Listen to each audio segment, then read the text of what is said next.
bekerja di bumi ini adalah Roh Kudus. Roh Kristus yang ada di dalam kita itu memberi kita kuasa untuk menggunakan hak kita sebagai anak Allah, sehingga segala potensi dan sumber daya dan kuasa yang ada di surga kita bisa datangkan ke bumi ketika kita bertemu dengan Roh Anak. Roh keputraan sama seperti dia menjadi putra Bapa, anak Bapa di surga. Ketika selama 3,5 tahun dia bisa mempraktekkan bagaimana mengusir setan, bagaimana menyembuhkan orang sakit, bagaimana membuat dari 5 roti dan 2 ikan, ya, itu 5.000 orang makan dan 12 bakul sisa. Itu adalah pekerjaan bagaimana kita bisa menarik kuasa sebagai anak Allah datang kepada kita. Tapi kita akan tahu hari ini bagaimana kita bisa mengenal Dia, yaitu Roh Kudus yang adalah Allah sendiri. Mari kita datang dulu ke dalam Kisah Rasul 1. Are you ready? Saya perlu konsentrasi karena saya hari ini mengajar. Ya, ketika saya mengajar berarti ada dasar-dasar Alkitab yang akan banyak saya bukakan supaya paradigma tentang Roh Kudus itu yang itu akan berubah sehingga kita akan mulai menghormati kehadiran Roh Kudus. Amin. Haleluya. Amin. Ya, Kisah Rasul 1 ayat yang ke-8. Amin. 1, 2, 3 ya. Tetapi kamu akan menerima kuasa kalau Roh Kudus turun ke atas kamu, dan kamu akan menjadi saksiku di Yerusalem dan di seluruh Yudea dan Samaria dan sampai ke ujung bumi. Tetapi kamu akan menerima dunamis kalau Roh Kudus turun ke atas kamu, dan kamu akan menjadi saksiku. Haleluya. Haleluya. Ini adalah perkataan Yesus dan dia teguhkan kepada murid-muridnya, jangan meninggalkan Yerusalem sampai kamu menerima janji Bapa. Dan dia kasih ciri-ciri janji Bapa itu akan digenapi dalam hidup murid-muridnya. Lalu dikatakan, dan kamu akan menerima dunamis kalau Roh Kudus turun ke atas kamu. Dunamis yang Tuhan berikan kepada kita bukanlah hanya sekedar kita punya kemampuan berbahasa roh. Itu adalah bahasa yang rahasia. Oleh Roh kita mengucapkan hal-hal yang rahasia. Tapi dunamis di sini saya ingin sampaikan kepadamu. Ketika kita menerima dunamis, ketika Roh Kudus turun atas kita, maka sejak hari itu kita akan menerima kuasa dan kemampuan untuk intim dengan Roh Kudus. Haleluya, intim dengan Roh Kudus. Karena di dalam perjanjian lama tidak banyak orang yang bisa intim dengan Roh Kudus. Yang hanya beberapa orang yang akan akan dipenuhi dengan Roh Kudus. Tapi sejak kitab Yoel memberi nubuat pada hari-hari terakhir bahwa seluruh manusia katanya dikatakan akan dipenuhi dengan Roh Kudus. Maka itu tidak hanya berbicara tentang hari Pentakosta. Memang hari Pentakosta adalah awalnya. Tetapi ini berbicara sejak hari itu kita akan mengenal. Bukan hanya mengenal, tapi intim dengan Roh Kudus.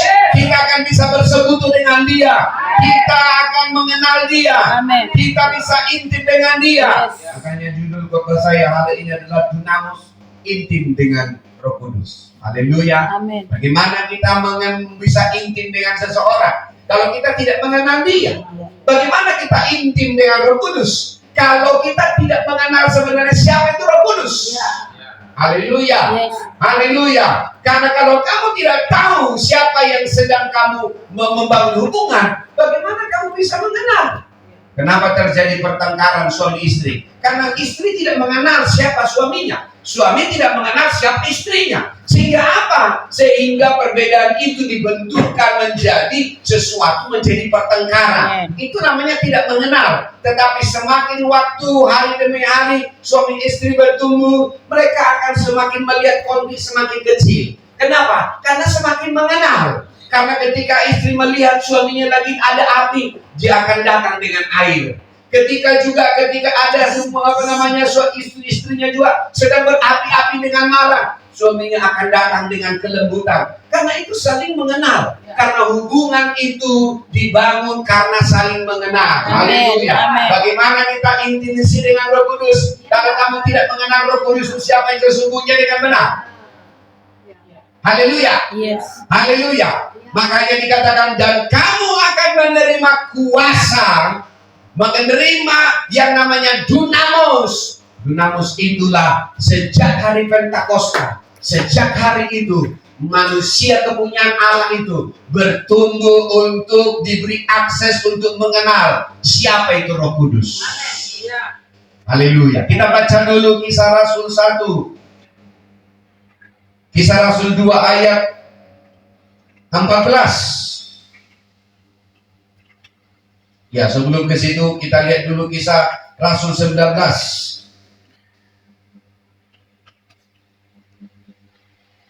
Ayat 1. Kita baca 1-3 ya. Ketika Apolos masih di Korintus, Paulus sudah menjelajah di daerah-daerah pedalaman dan tiba di Efesus. Di situ didapatinya beberapa orang murid. Katanya kepada mereka, sudahkah kamu menerima Roh Kudus ketika kamu menjadi percaya? Akan tetapi mereka menjawab, belum. Bahkan kami belum pernah mendengar bahwa ada Roh Kudus. Jangan kalian tertawa dengan ini. Bahkan sampai hari ini ada yang mengaku Kristen, dia sebenarnya belum mengenal Roh Kudus. Bahkan dia belum tahu seperti apa keberadaan Roh Kudus. Bahkan dia tidak tahu seperti apa cara kerja Roh Kudus. Bahkan kita akhirnya menjadi mendukakan Roh Kudus. Kenapa? Karena tidak tahu. Ini pertanyaan, apakah kamu mengenal Roh Kudus? Apakah kau tahu tentang Roh Kudus? Paulus berkata kepada hasil dari penginjilan dari Apolos. Dia bilang, apakah kamu sudah menerima Roh Kudus ketika kamu menjadi percaya? Haleluya. Ketika kamu menjadi percaya. Lalu 12 murid ini berkata, belum. Kami belum pernah menerima Roh Kudus. Bahkan kami tidak tahu Roh Kudus itu seperti apa bentuknya.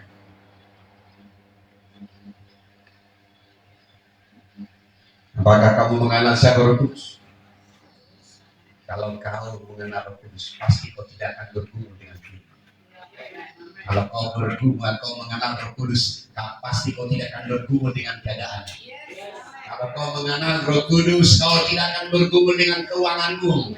Kalau kau tahu siapa itu Roh Kudus, maka kau tidak akan bergumul melihat masa depanmu seperti apa. Karena Roh Kudus itu adalah pribadi yang Tuhan taruh. Bukan hanya memperlengkapi kita, tapi membawa kita untuk menjadi serupa dan segambar dengan Kristus. Haleluya. Haleluya. Dan ini perkataan-pertanyaan. Akan tetapi mereka menjawab, dia belum. Bahkan kami belum pernah mendengar bahwa Roh Kudus itu ada. Ini tragis. Setiap hari dikatakan Roh Kudus yang menolong kami, Roh Kudus yang penghibur. Tapi kita menolak eksistensinya, keberadaannya kita tolak setiap hari. Kita menyangka dia ada, bahkan kita menganggap dia tidak ada dalam kehidupan kita sehari-hari. Padahal Paulus berkata, tidakkah kamu sudah menerima Roh Kudus ketika kamu menjadi percaya? Ketika kamu percaya kepada Kristus Yesus, sebenarnya kita juga harus menerima dimensi dari Roh Kudus. Karena tidak mungkin seorang percaya kepada Kristus kalau bukan karena pekerjaan Roh Kudus. Pertanyaan Paulus ini sebenarnya pertanyaan kepada orang yang belum tahu. Itu sebabnya Paulus menjelaskan kepada mereka. Dikatakan di ayat ketiga, lalu kata Paulus kepada mereka, kalau begitu dengan baptisan manakah kamu telah dibaptis? Jawab mereka, dengan baptisan Yohanes. Pertanyaan Paulus, sudahkah kamu menerima Roh Kudus? Berarti itu bicara tentang Kisah Rasul 1 ayat ke-8. Saya ulangi, pertanyaan Paulus di dalam Kisah Rasul 19 ayat kedua itu berbicara tentang Kisah Rasul 1 ayat 8. Apa itu? Dan kamu akan menerima dunamos kalau Roh Kudus turun ke atas kamu. Haleluya. Berarti dunamos ini tidak boleh tidak ada di dalam dirimu. Dunamos ini tidak boleh kau abaikan. Kamu harus menerima dunamos. Amin. Tapi tanda dunamos turun itu harusnya ditandai dengan Roh Kudus turun di atas kamu. Haleluya. Itu artinya dunamis ini akan membukakan kepadamu bagaimana hidup benar, bagaimana hidup berkuasa, bagaimana hidup berkemenangan, bagaimana hidup di dalam otoritas. Haleluya. Maka dikatakan, lalu kata Paulus kepada mereka, kalau begitu dengan baptisan manakah kamu telah dibaptis? Jawab mereka, dengan baptisan Yohanes. Ayat 4 kata Paulus, baptisan Yohanes adalah pembaptisan orang yang telah bertobat. Dan ia berkata kepada orang banyak bahwa mereka harus percaya kepada Dia yang datang kemudian daripadanya, yaitu Yesus. Lalu yang kelima, ketika mereka mendengar itu, mereka memberi diri mereka dibaptis dalam nama Tuhan Yesus. Sekarang kita datang ke Kisah Rasul. Haleluya. Pertanyaan saya adalah, apakah kamu mengenal Roh Kudus? Kedua, menurutmu seperti apa itu Roh Kudus? Oke. Kisah Rasul 2 ayat 1 sampai 14. Ayat 1 sampai 4 maksudnya. Kita baca. Ingat, kita baca sama-sama 1, 2, 3 ya. Ketika tiba hari Pentakosta, semua orang percaya berkumpul di suatu tempat. Tiba-tiba turunlah dari langit suatu bunyi seperti tiupan angin keras yang memenuhi seluruh rumah di mana mereka duduk. Dan tampaklah kepada mereka lidah-lidah seperti nyala api yang bertebaran dan hingga pada mereka masing-masing. Maka penuhlah mereka dengan Roh Kudus. Lalu mereka mulai berkata-kata dalam bahasa lain seperti yang diberikan oleh Roh itu kepada mereka untuk menyatakannya. Perhatikan di situ ayat yang ke-1 dikatakan, ketika tiba hari Pentakosta. Dengarkan saudara, hari Pentakosta itu sebenarnya adalah hari perayaan Yahudi.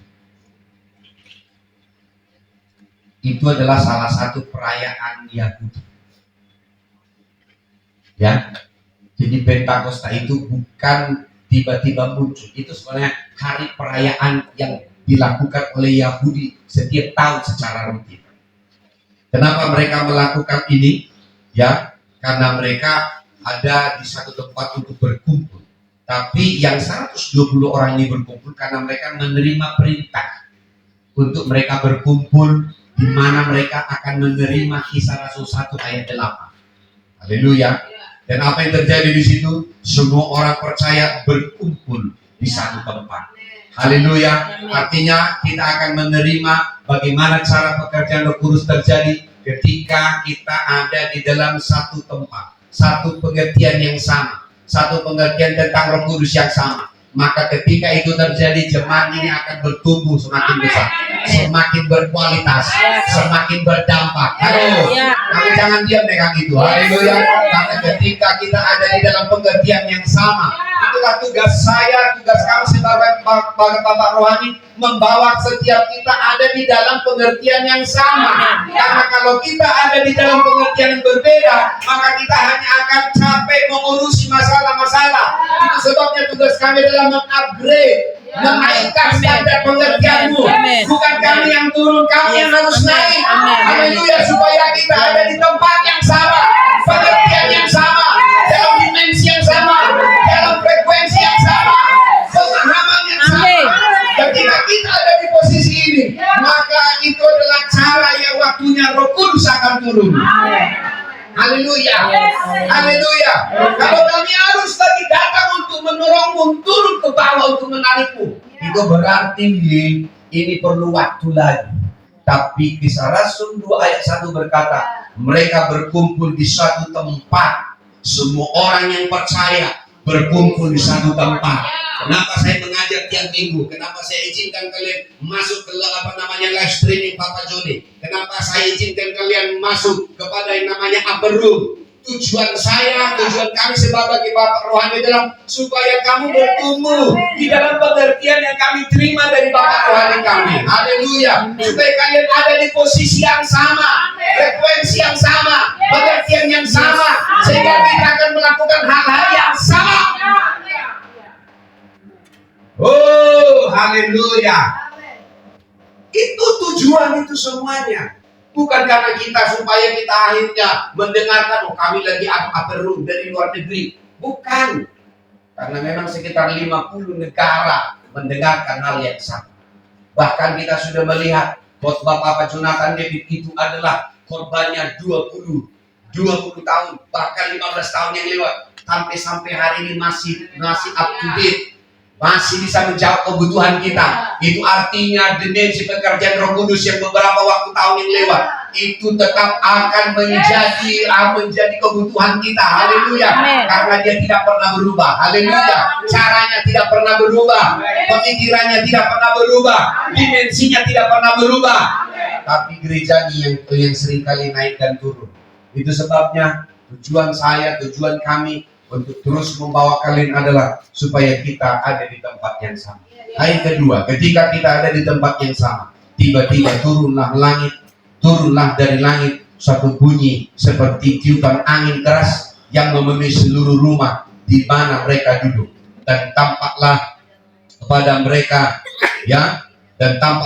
mereka lidah-lidah seperti nyala api yang bertebaran hingga pada mereka masing-masing. Haleluya. Haleluya.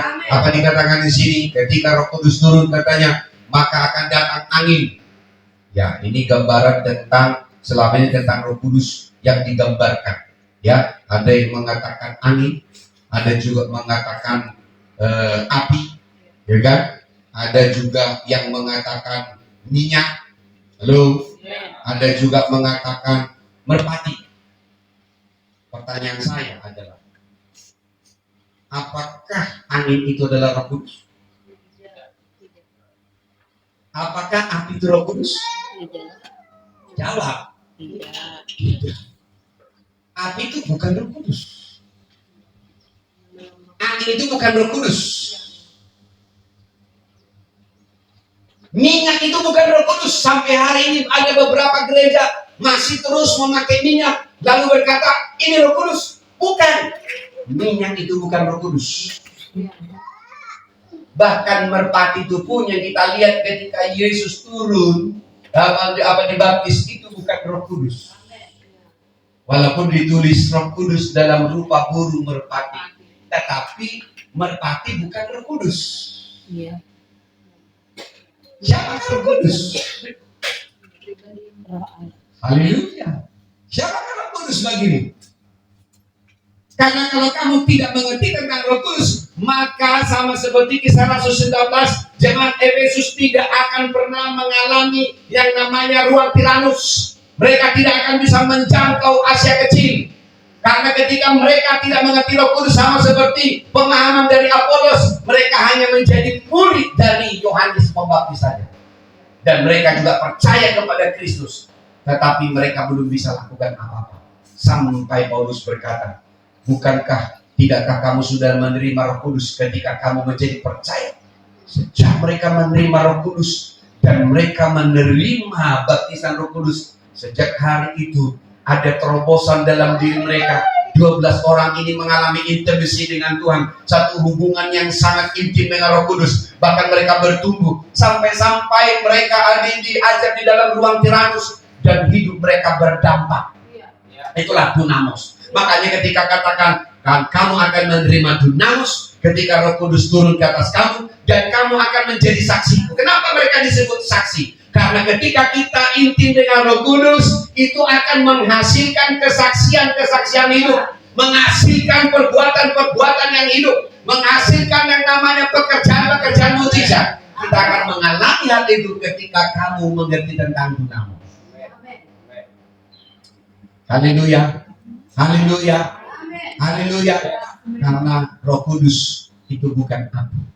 Bahkan ada alasan kenapa Roh Kudus itu sering digambarkan dengan burung merpati. Perlu juga saya sampaikan kenapa yang secara spesifik Roh Kudus dalam rupa burung merpati. Kenapa dituliskan di dalam Alkitab? Ya, tapi ingat, Roh Kudus bukan burung merpati. Haleluya. Roh Kudus adalah Roh Kudus, tetapi dia memakai yang ada di bumi untuk menggambarkan, karena memang sifat merpati ini adalah mirip seperti pekerjaan Roh Kudus. Ada 3 alasan kenapa simbol tentang Roh Kudus itu seringkali dinyatakan dalam burung merpati. Yang pertama adalah burung merpati memiliki 2 mata. Tetapi ingat, kedua matanya itu hanya dapat melihat hanya satu objek. Mata kita bisa melihat berapa objek.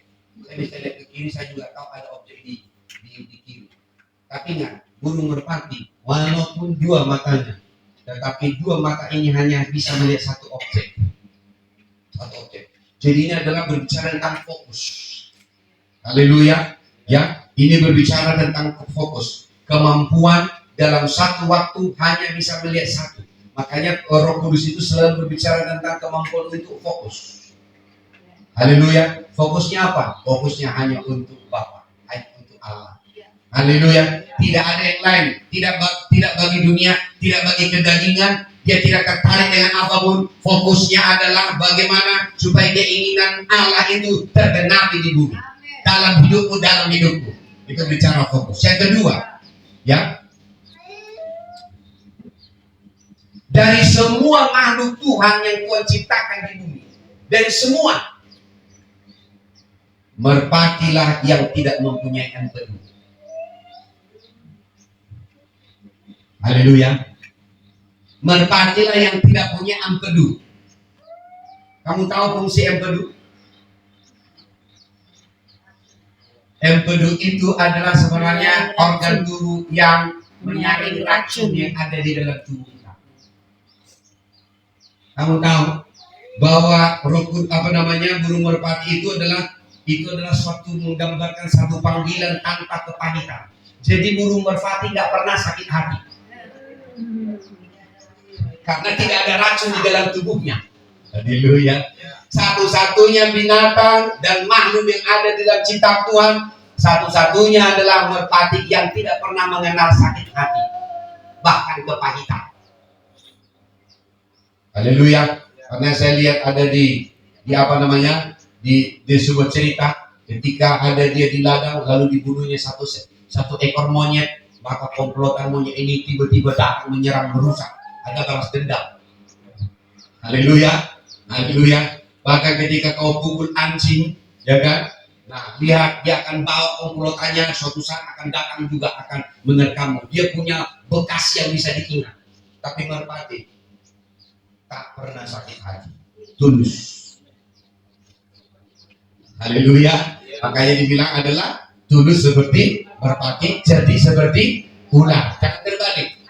Ya, tulus seperti ular, jadi seperti saya. Jangan terbalik. Jadinya seperti ular, tulusnya seperti merpati. Haleluya. Amin. Harus tulus seperti merpati. Ketika diajar, jangan bilang dia pun masih begitu. Tak tulus namanya itu. Kalau kau terima datang nasihat hari ini kepadamu, itu untukmu. Jangan bawa kepada orang lain. Haleluya. Kalau Tuhan berbicara hari ini kepadamu, jangan katakan bukan hanya saya yang begini. Ketulusan itu berbicara ketika datang hari ini untuk saya, itu untuk saya. Urusan saya bukan untuk orang lain. Urusan saya adalah saya dengan Tuhan. Ketika firman datang hari ini, itu untuk saya. Makanya ketika khotbah datang seperti ini, ketika ada sesuatu yang mungkin menjamatimu, menegur hatimu, itu untuk dia, bukan untuk saya. Bukan. Ketika firman itu datang hari ini, itu untukmu, bukan untuk orang lain. Haleluya. Haleluya. Maka jangan kau bergumul dengan firman. Ya, nembak aja bapak ini. Bukan nembak, kamu yang merasa tertembak. Posisimu salah.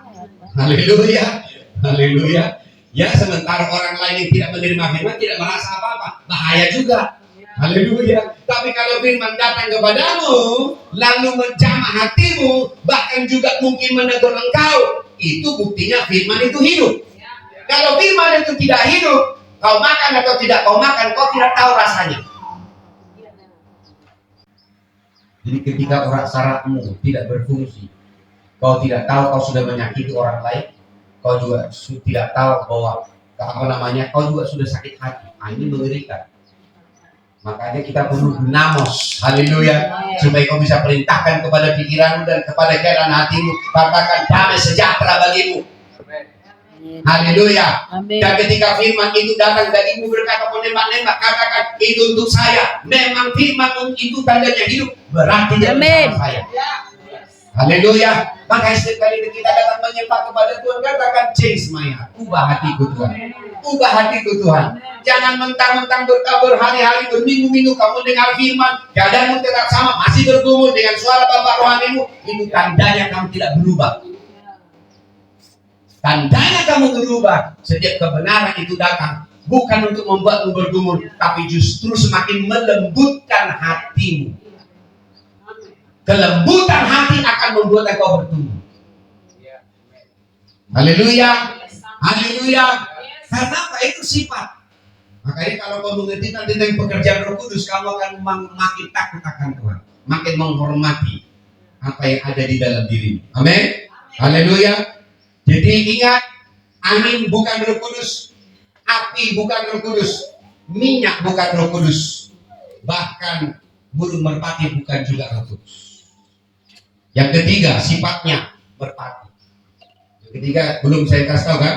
Sifat burung merpati, yaitu merpati jantan akan kawin hanya dengan satu merpati betina. Sampai merpati betina ini mati. Berarti burung merpati itu adalah lambang kesetiaan dan kemurnian. Haleluya. Pejantan merpati tidak pernah pindah-pindah. Ya, nggak ada polikarpus dan apa di situ. Karena ada betina, tapi pasti ada jantannya di situ. Nggak pernah beter-beter. Katanya kepada bidang jantanmu lain. Kata kok jantanmu lebih ganteng, nggak pernah begitu. Mana jantanmu tadi? Kok makin cantik sekarang? Salon di mana barusan? Nggak bilang begitu. Haleluya. Dia tahu bahwa dia hanya setia kepada satu betina. Haleluya. Sampai betinanya itu mati.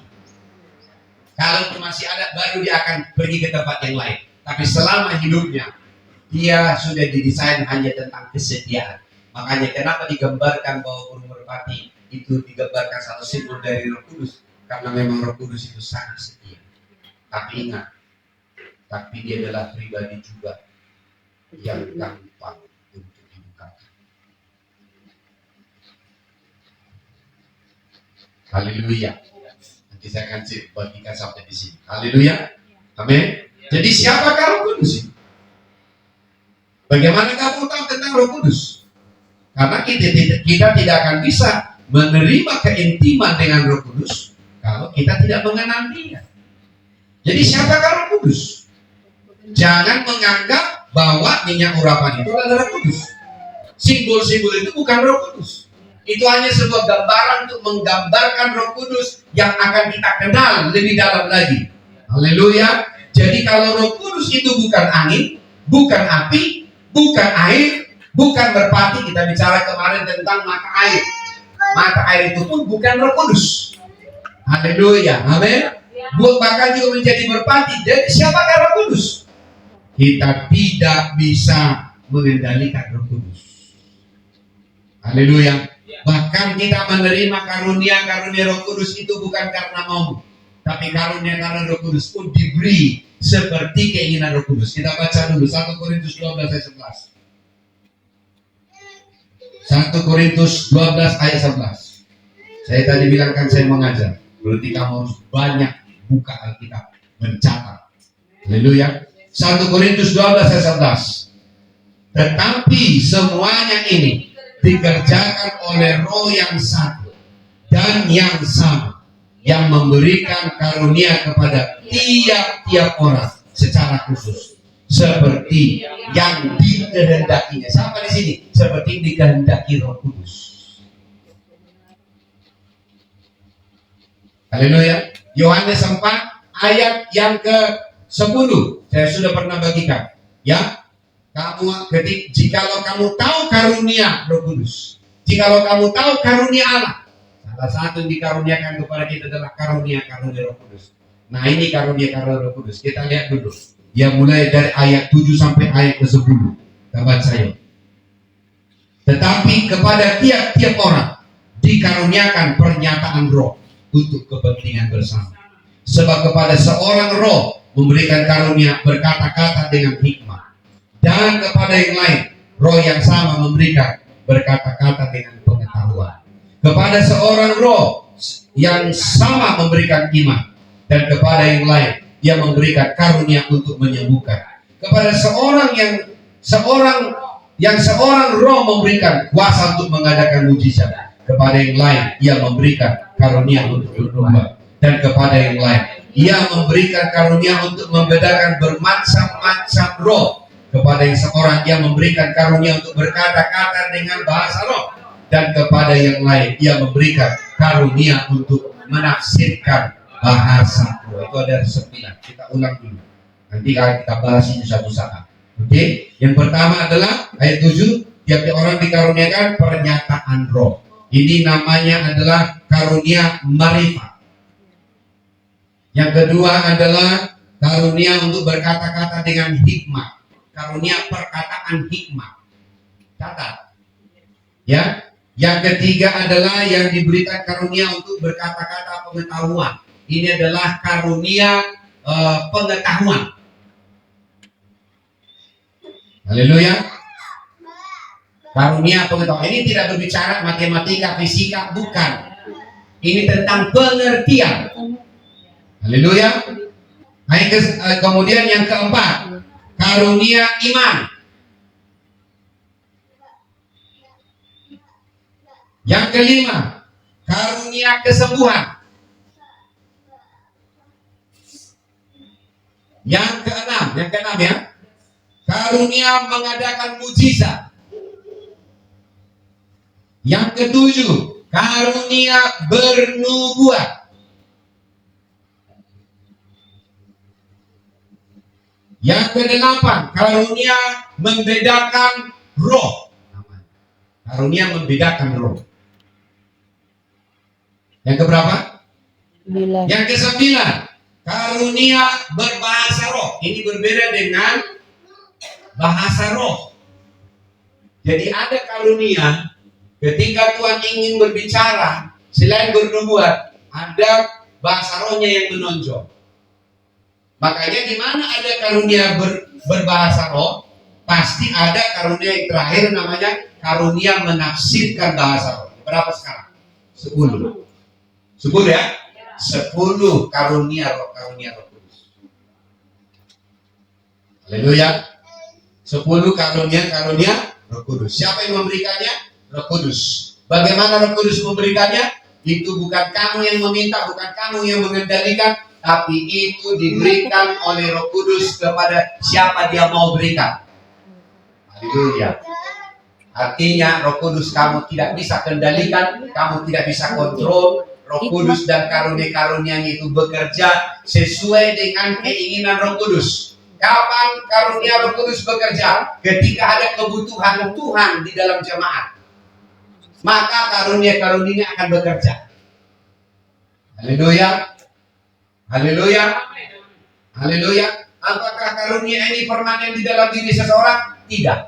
Ini akan diberikan kepada seseorang yang stand by ready hatinya, maka dia akan diberi karunia ini bekerja untuk mencapai kebutuhan Tuhan. Seperti yang diberikan oleh, yang dikehendaki oleh Roh Kudus kepada seseorang. Oke? Berarti Roh Kudus tidak bisa kita kendalikan. Haleluya. Amin. Kalaupun kita berkata Roh Kudus tolong saya, kita bukan sedang memerintah Roh Kudus. Karena Tuhan tidak mungkin diperintah. Amin. Haleluya.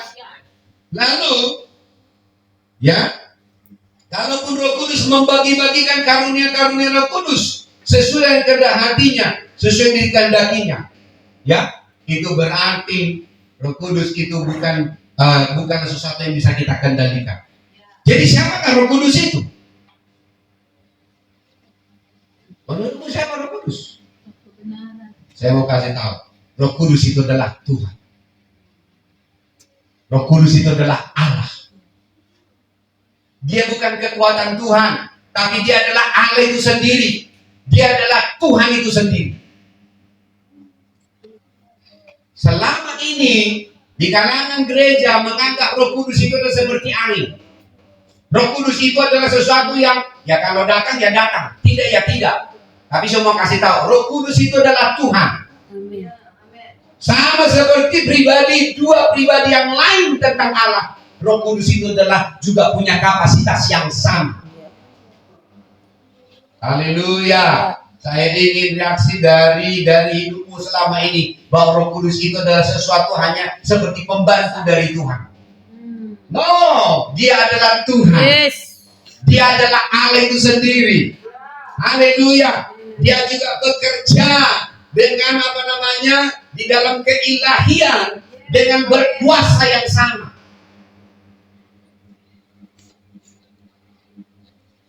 Haleluya. Amin. Amin. Jadi Roh Kudus itu adalah Tuhan. Dia bukan kekuatan Tuhan, tapi dia adalah Roh Kudus sendiri adalah Tuhan. Kalau kebenaran ini sendiri belum mantap duduk di dalam hatimu, maka kau tidak akan pernah mengenal Roh Kudus dengan benar. Katakan Roh Kudus adalah Tuhan. Roh Kudus adalah Tuhan. Roh Kudus adalah Allah. Roh Kudus adalah Allah.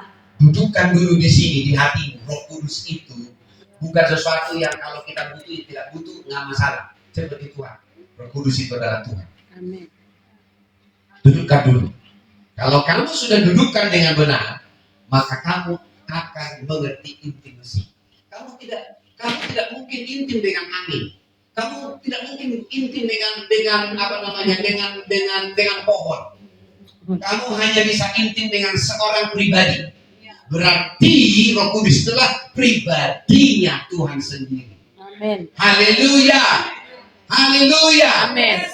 Haleluya. Amin. Kamu tidak mungkin bisa mengenal sesuatu yang tidak kamu kenal. Kamu tidak bisa dekat dengan sesuatu yang tidak kamu kenal. Hari ini saya dudukkan di dalam nama Yesus bahwa Roh Kudus itu adalah Tuhan. Dia adalah Allah. Duduk dulu di sini. Bilang kanan kirinya, kududukkan di dalam hatiku bahwa Roh Kudus adalah Tuhan. Roh Kudus adalah Allah. Sama seperti Kristus ada, Roh Kudus juga ada. Sama seperti Bapa atau Yahweh itu ada. Seperti itulah Roh Kudus ada. Seperti itulah Roh Kudus ada. Haleluya.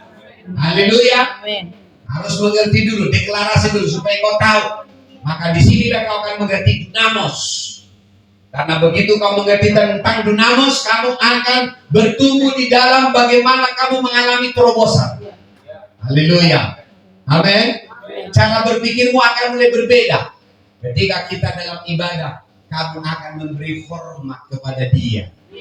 Haleluya. Kamu tidak mungkin kamu berkata kamu intim dengan Dia lalu kamu menyakiti Dia. Kamu tidak mungkin berkata aku akrab dengan Dia lalu kamu mendukakan Dia. Pak, bagaimana caranya saya mendukakan Roh Kudus? Kamu akan mendukakan Roh Kudus ketika kamu memperlakukan dengan Dia dengan cara yang tidak tepat. Yang kedua, kamu datang kepada Dia dengan pikiran-pikiran yang sia-sia. Karena tidak mungkin kamu bisa menyenangkan satu sisi, lalu kamu mendukakan satu sisi. Kamu bisa menyenangkan atau mendukakan, hanya itu pilihan. Haleluya. Amin. Haleluya. Jadi Roh Kudus itu adalah Tuhan.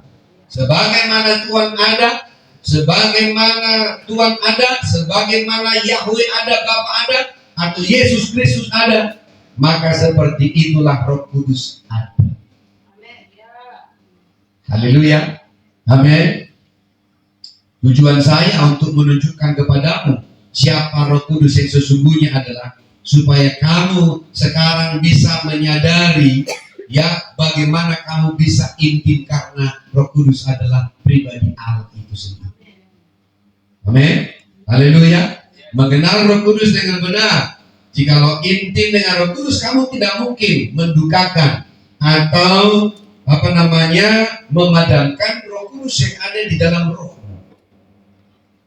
Karena apa? Karena Roh Kudus itu adalah satu-satunya, katakan satu-satunya. Satu-satunya. Satu-satunya meterai yang memeteraikan kita sampai kepada penebusan kita. Coba lihat Efesus 1 ayat 13.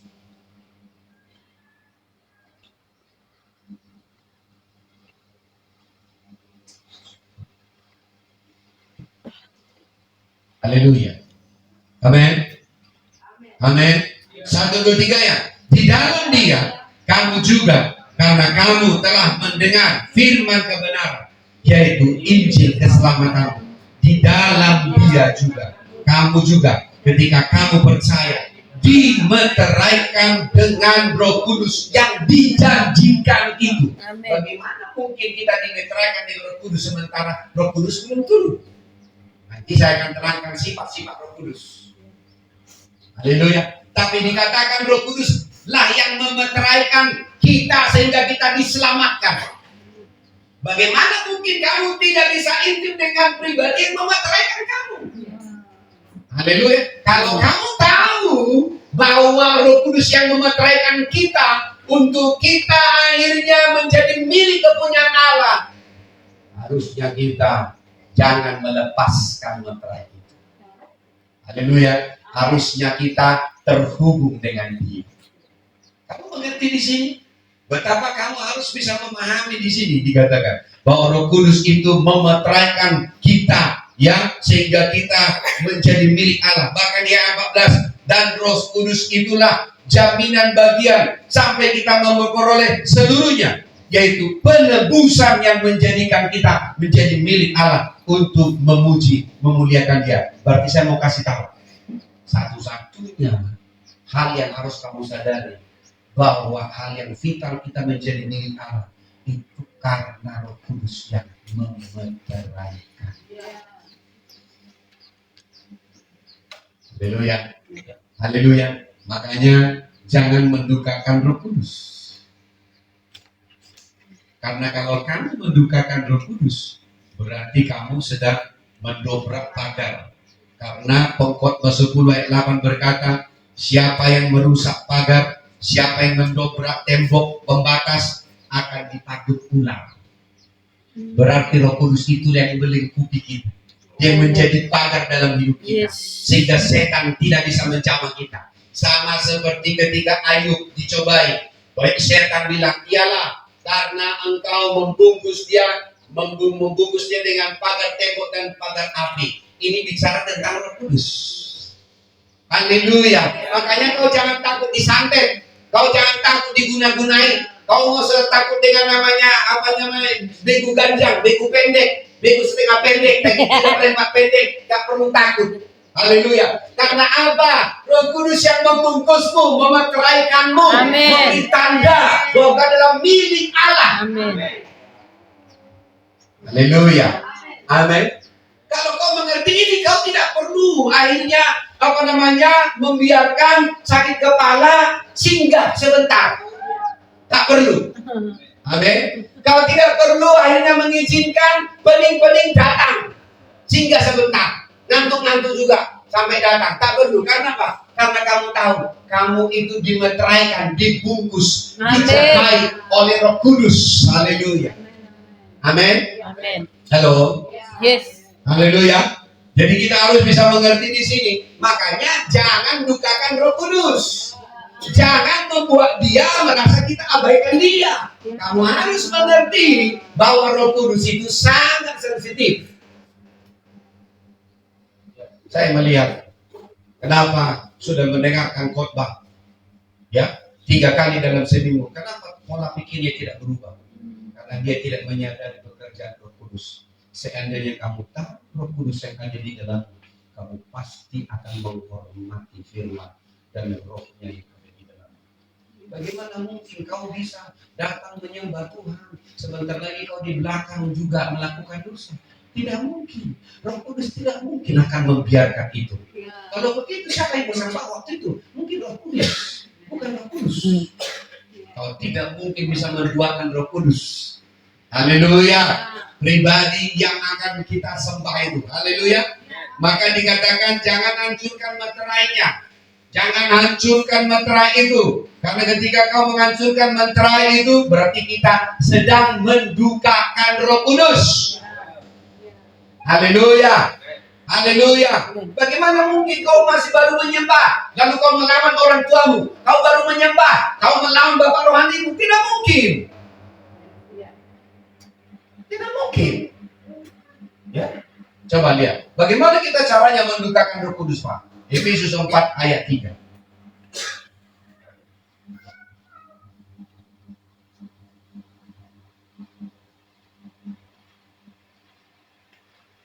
Haleluya. Efesus 4 ayat 3.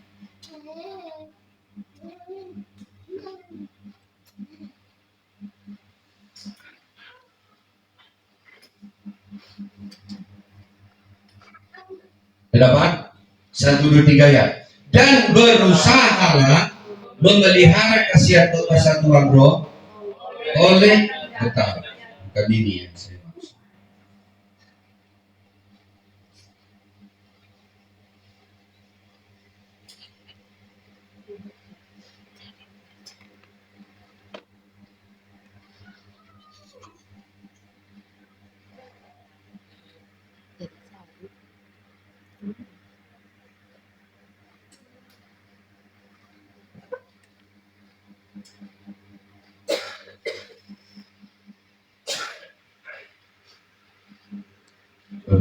Efesus 1 ayat 31. Kurang 1. Efesus 3 ayat 31. Efesus 4 ayat 31. Sorry. Efesus 4 ayat 31. Ayat 30. Mulai 30. 30. Kita baca 1, 2, 3 ya. Dan janganlah kamu mendukakan Roh Kudus Allah yang telah memeteraikan kamu menjelang hari penyelamatan. Segala kepahitan, segala kegeraman, kemarahan, pertikaian, fitnah, hendaklah dibuang dari antara kamu. Demikian pula segala kejahatan. Bagaimana caranya kamu mendukakan Roh Kudus? Ketika kamu menyimpan kepahitan, kejengkelan, bahkan semua pikiran yang sia-sia, pemberontakan, amin kau bilang, tapi dalam hatimu entah apapun dibilang, itu berarti kau mendukakan Roh Kudus. Jangan main-main dengan apa yang saya katakan. Takutlah akan Tuhan. Haleluya. Amin. Haleluya. Haleluya. Kalau kau tidak mau, lebih baik kamu langsung keluar. Itu masih lebih menolong dirimu daripada yes, amin, tapi dalam hatimu kau simpan menolak kebenaran. Berarti kamu mendukakan Roh Kudus. Kalau kamu sudah mendukakan Roh Kudus, perhatikan baik-baik. Makanya kau menabrak pagar tembok meterai itu. Apa yang terjadi? Pengkhotbah 10 ayat 8. Siapa yang mendobrak tembok pembatas akan dipakut ulang. Ketika kamu sudah mendukakan Roh Kudus, maka akan bermunculanlah masalah dan musuh-musuh yang sebelumnya sudah kau amankan. Kenapa terjadi masalah dalam hidup? Karena kau sudah mendukakan Roh Kudus. Bukan saya yang mengatakan. Ya. Baca dulu Pengkhotbah 10 ayat 8. Pengkhotbah 10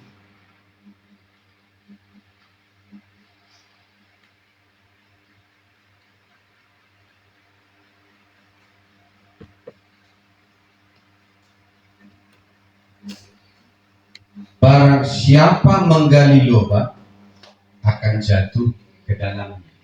Dan barang siapa mendobrak tembok akan dipakut ular. Ini maksudnya adalah jangan mendukakan Roh Kudus. Karena Roh Kudus itu adalah meterai. Takutlah akan Tuhan. Karena begitu kau mendukakan Roh Kudus, bagaimana caranya tadi mendukakan Roh Kudus? Efesus 4 ayat 31. Apa itu? Ketika kamu menyimpan kegeraman, menyimpan kepahitan, menyimpan fitnah, kepertikaian, dan pikiran-pikiran yang sia-sia kau simpan, sebenarnya dan sebenar-benarnya adalah kau sedang mendukakan Roh Kudus. Ya. Haleluya. Supaya kau tidak mendukakan Roh Kudus, segera datang orang itu. Lebih bagus kau bilang, aku sakit hati dengan apa yang disampaikan oleh Papa, tapi saya butuh tobat. Jangan sakit hatinya kasih tahu. Kau yang bikin sakit hati, kau kasih sakitnya sama saya. Haleluya. Jujur, daripada kau simpan. Itu sebabnya begitu kau simpan, kau mendobrak pembatas. Ingat, materai itu kau bukain sendiri. Dengarkan baik-baik. Akan dipagut ulat. Akan datang masalah-masalah yang sebenarnya sudah pernah kau selesaikan, tapi tiba-tiba datang lagi memabukmu.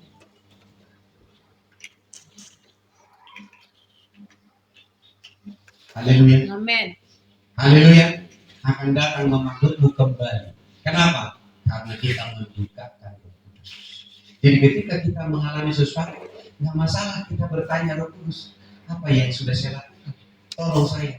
Ketika dia bukakan, lakukanlah 1 Yohanes 1:9.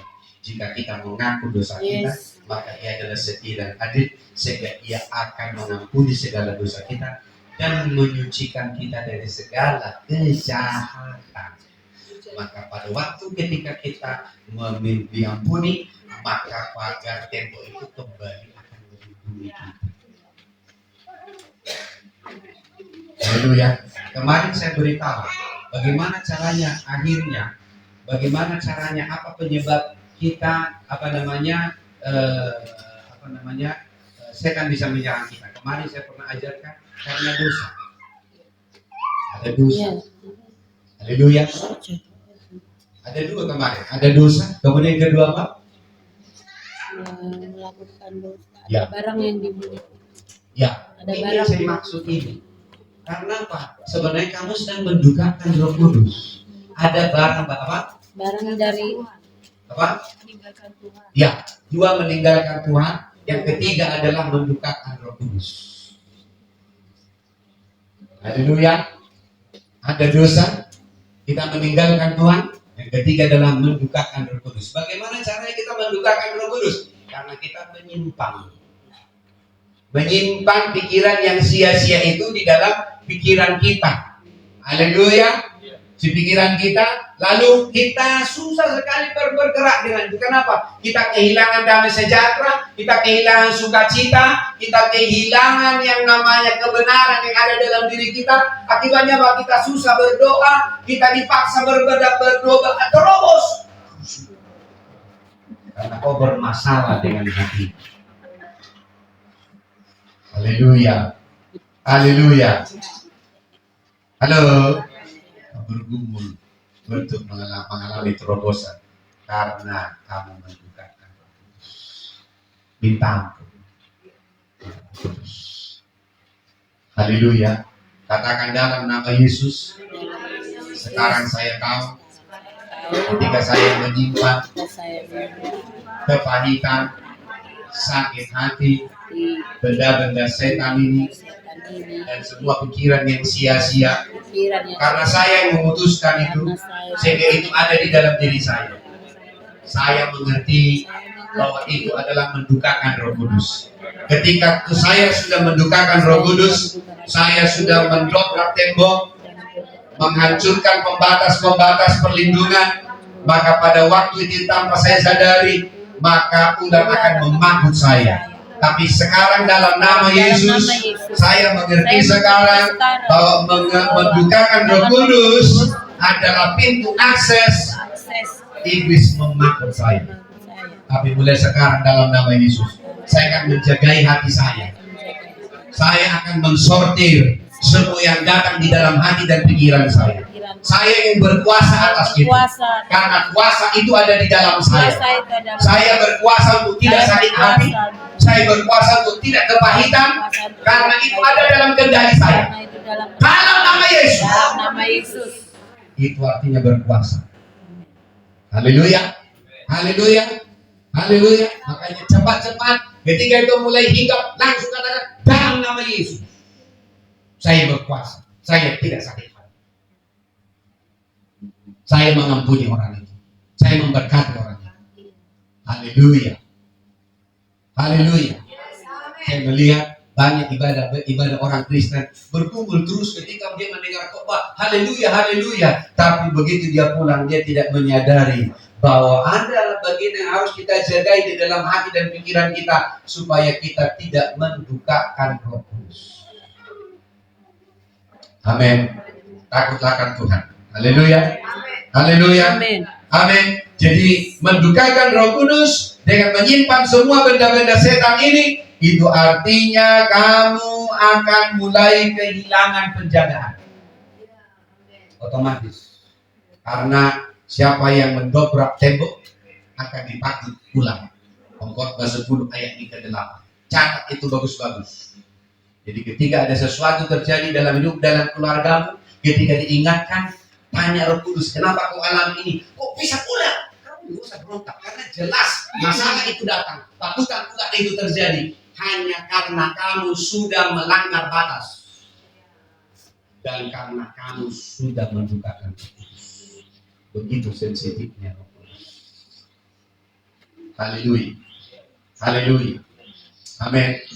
Kalau kamu tahu bagaimana menjaga pribadi dan hati dari Roh Kudus, maka kita akan memiliki hati yang takut akan Tuhan. Haleluya. Jadi Roh Kudus itu Tuhan. Katakan Roh Kudus adalah Tuhan. Roh Kudus adalah Tuhan.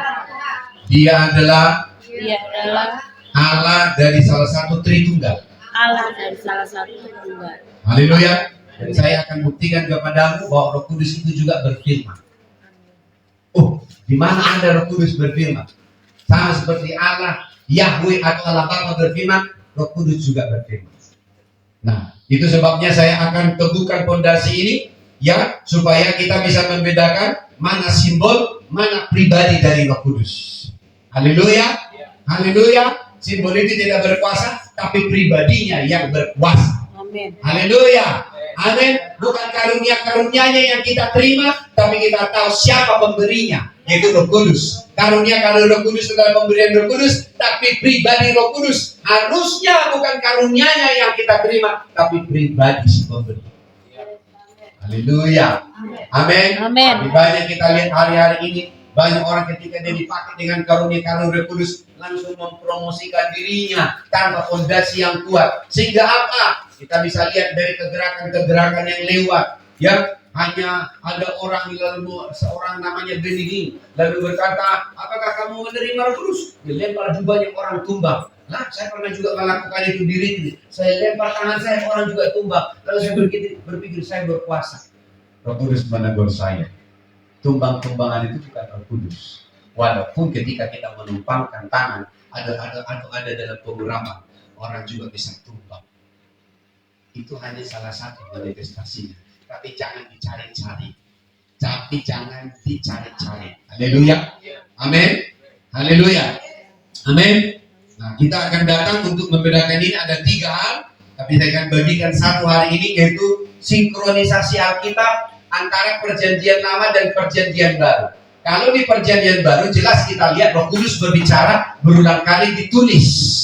Tapi jarang dituliskan Roh Kudus berbicara di dalam perjanjian lama. Tetapi ternyata ada di perjanjian lama, di perjanjian baru diteguhkan ternyata Roh Kudus yang berfirman itu. Bukan Allah Yahweh, bukan Allah Bapa, tapi Roh Kudus. Nah, kita lihat case yang pertama. Haleluya. Amin. Tapi sebelum kita kepada kasus ini, kita lihat dulu cara kerja Roh Kudus di perjanjian lama. Di Kejadian 1 ayat 1 sampai 3. Haleluya. Semua bersama dengan saya. Saya bilang tadi saya mengajar. Amin. Jadi perlu konsentrasi. Sekarang saya akan mengajar. Kejadian 1 ayat yang pertama sampai ayat yang ketiga.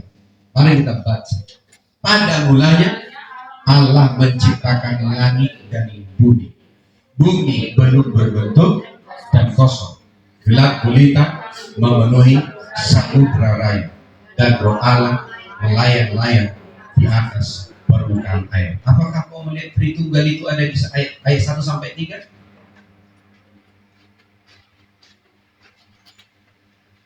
Halo?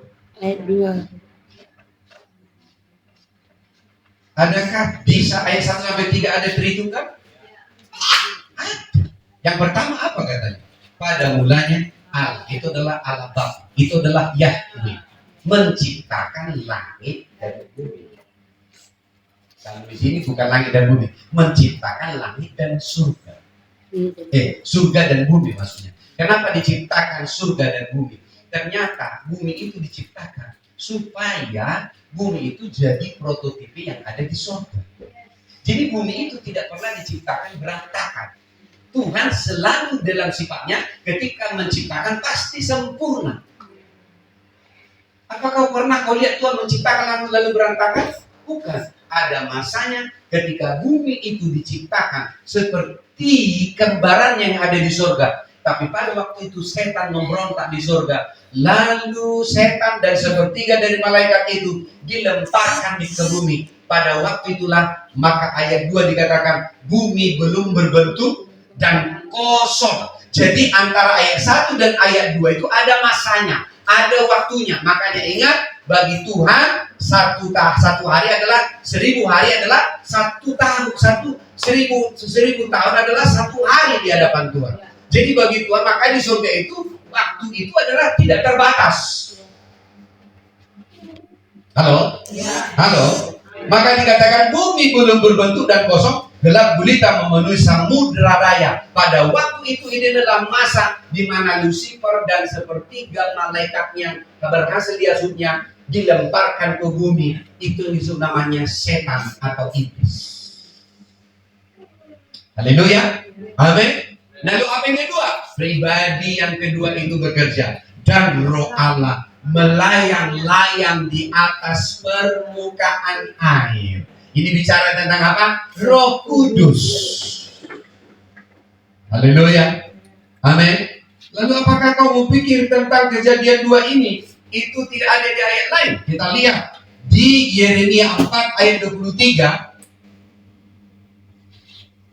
Coba lihat dulu. Yeremia 4 ayat 23 sampai 26.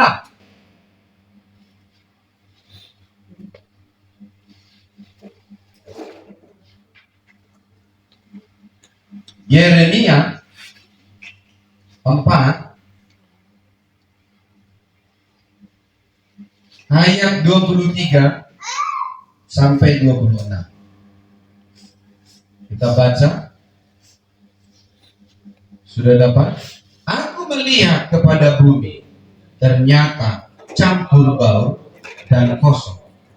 Aku melihat kepada langit, tidak ada terang. Aku melihat kepada gunung-gunung, ternyata goncang. Aku dan seluruh bukit pun goyang. Aku melihat ternyata tidak ada manusia, dan semua burung di udara sudah lari terbang. Aku melihat ternyata tanah subur sudah menjadi padang gurun, dan segala kotanya sudah runtuh di hadapan Tuhan, di hadapan murkanya yang menyala-nyala. Jadi ini sebenarnya gambaran dari murka Allah sedang datang kepada Lucifer, dan Lucifer murkanya datang ke bumi. Pada waktu itulah bumi keadaan tidak beraturan dan kacau. Tapi ingat, di mana ada pekerjaan Tuhan, pasti di situ ada Roh Kudus. Dan apa yang terjadi? Roh Kudus melayang-layang di atas permukaan air. Haleluya. Dan ayat ketiga dikatakan di situ, Yohanes dan Kejadian 1 yang ketiga, berfirmanlah Allah, jadilah terang, lalu terang itu jadi. Haleluya. Artinya di mana ada pekerjaan Roh Kudus, pasti pribadinya yang ketiga juga ada, yaitu firman itu Yesus Kristus. Jadi saya bilang tadi Kejadian 1 ayat 1 sampai 3 ada di situ Bapa, ada di situ Roh Kudus, ada di situ Yesus Kristus yang adalah firman. Haleluya. Haleluya. Ya. Jadi jangan kau katakan Tritunggal itu di dalam ayat yang pertama saja sudah menyatakan Tritunggal. Haleluya. Dan cara dari firman itu datang karena pekerjaan Roh Kudus. Haleluya. Di mana pekerjaan Roh Kudus dinyatakan dalam setiap ibadah? Pasti firman datang. Haleluya. Haleluya. Makanya kamu harus tahu bahwa ketika terjadi kekacauan, pekerjaan Roh Kuduslah yang menolongmu, memperbaiki semuanya, memperbaiki situasinya. Karena Roh Kudus akan membawa kita kepada keteraturan.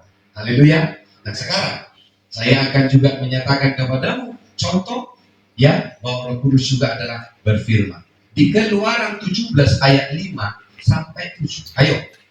Haleluya. Saya kasih contoh ada 4 nanti bagaimana Roh Kudus ternyata juga adalah berfirman. Oke, Keluaran 1 bersama dengan saya. Pelan-pelan, Keluaran 17 ayat yang ke-5 sampai ayat yang ke-7. Haleluya. Amin. Keluaran 17 ayat 5 sampai 7. Baca 1 2 3 ya. Berfirmanlah Tuhan kepada Musa. Garis bawahi, berfirmanlah Tuhan. Ini seakan-akan berbicara tentang siapa? Tentang Bapa atau Yahweh. Betul? Oke, kita lanjut saja dulu. Berjalanlah di depan bangsa itu dan bawalah beserta engkau beberapa orang di antara para tua-tua Israel. Bawalah juga di tanganmu tongkatmu yang kau pakai memukul sungai Nil dan pergilah. Ayat yang ke-6. Maka aku berdiri di sana di depanmu di atas gunung batu di Horeb.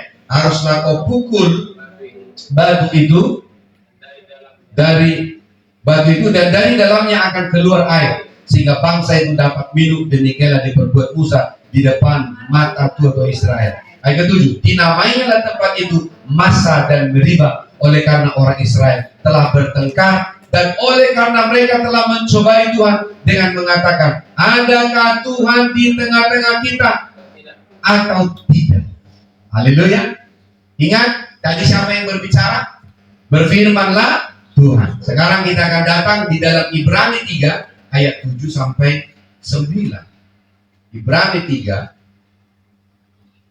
Masih bersama dengan saya? Halo? Ibrani 3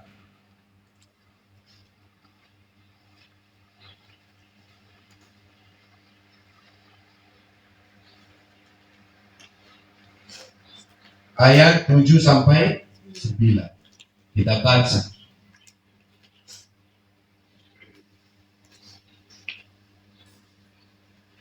Tadi di mana kejadiannya? Di Massa dan di Meriba. Tapi di dalam Ibrani 3 apa katanya? Sebab itu seperti yang dikatakan Roh Kudus.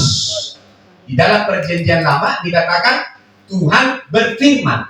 Tapi di dalam Ibrani 3 ayat 7 seperti yang dikatakan oleh Roh Kudus. Bandingkan tadi perkataan yang di dalam Keluaran 17. Di perjanjian lama dikatakan adalah apa? Tuhan yang berfirman. Tapi di perjanjian baru dikatakan Roh Kudus yang berfirman. Apa katanya? Pada hari ini jika kamu mendengar suaranya, janganlah keraskan hatimu seperti dalam kegeraman pada waktu pencobaan di padang gurun, di mana nenek moyangmu mencobai aku dengan jalan memuji aku. Sekalipun mereka melihat perbuatan-perbuatanku 40 tahun lamanya. Ingat, di perjanjian lama dituliskan bahwa Tuhan yang berfirman. Seakan-akan itu menyatakan kepada Bapa, Yahweh. Tetapi di perjanjian baru dikatakan Roh Kudus yang berbicara. Jadi dikatakan di perjanjian baru dikatakan Roh Kudus yang berbicara kepada orang Israel. Kejadiannya sama, ceritanya sama, dan itu adalah berbicara, dikatakan bahwa Roh Kudus yang berbicara. Jadi di perjanjian lama ternyata Roh Kudus berbicara.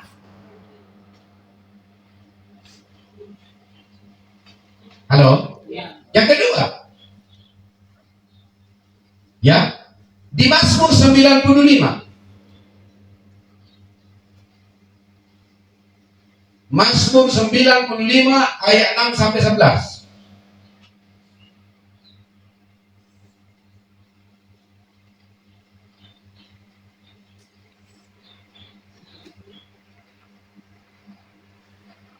Mazmur 95 ayat 6 sampai 11. Kita baca 1, 2, 3 ya. masuklah, marilah kita sujud menyembah, berlutut di hadapan Tuhan yang menjadikan kita, sebab dialah Allah kita, dan kitalah umat gembalaannya, dan kawanan domba tuntunan tangannya. Pada hari ini, sekiranya kamu mendengar suaranya, jangan keraskan hatimu seperti di Meriba, seperti di masa di padang gurun, pada waktu nenek moyangmu mencobai aku, menguji aku, padahal mereka melihat perbuatanku. 40 tahun aku jemu kepada angkatan ini, maka kataku, mereka suatu bangsa yang sesat hati, dan mereka tidak mengenal jalanku. Sebab aku bersumpah dalam murkaku, mereka tidak takkan masuk ke tempat perhadianku. Ini Mazmur ini mengatakan itu tentang sepertinya seolah-olah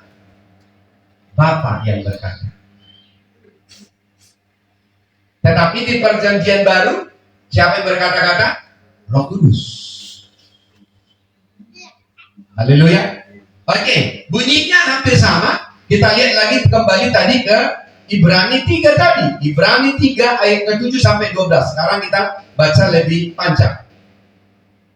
Ibrani 3 ayat 7 sampai ayat yang ke-11. Baca.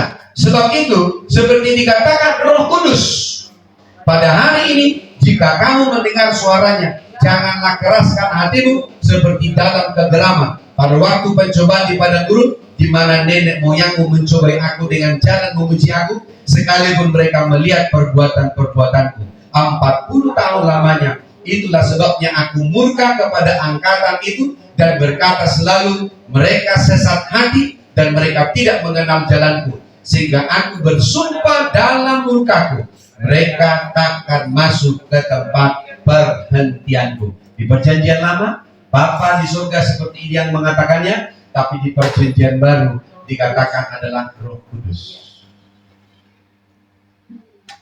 Apakah kontradiksi? Bukan.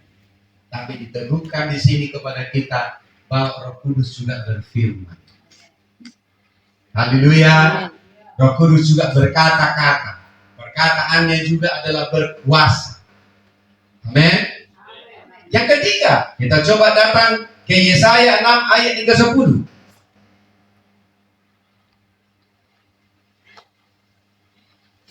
Yesaya 6 ayat ke-10.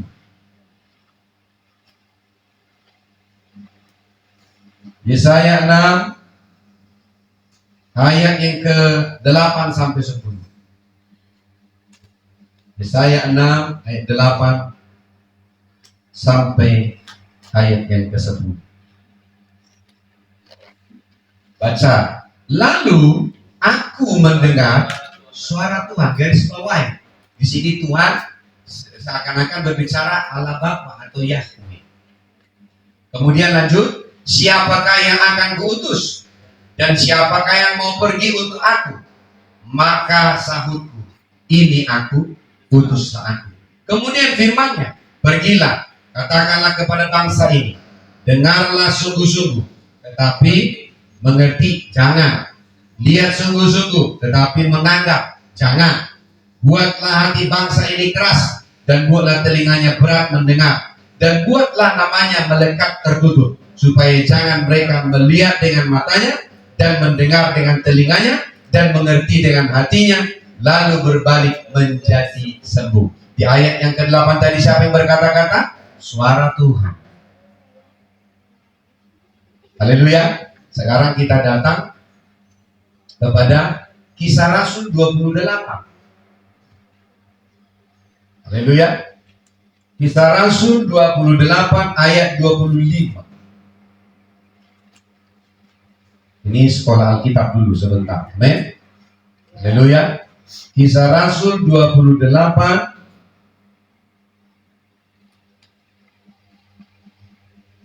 ayat yang ke-25. Saya hanya ingin mendudukkan bahwa Roh Kudus itu di dalam perjanjian lama juga mengambil peran. Haleluya. Amin. Mengambil peran yang sama. Ayat 25. Kisah Rasul 28 25 1 3 ya. Maka bubarlah pertemuan itu dengan tidak ada kesesuaian di antara mereka. Tetapi Paulus masih mengatakan perkataan yang satu ini. tepatlah firman Tuhan yang disampaikan Roh Kudus kepada nenek moyang kita dengan perantara Yesaya. Garis bawahi ya, tepatlah firman yang disampaikan oleh Roh Kudus.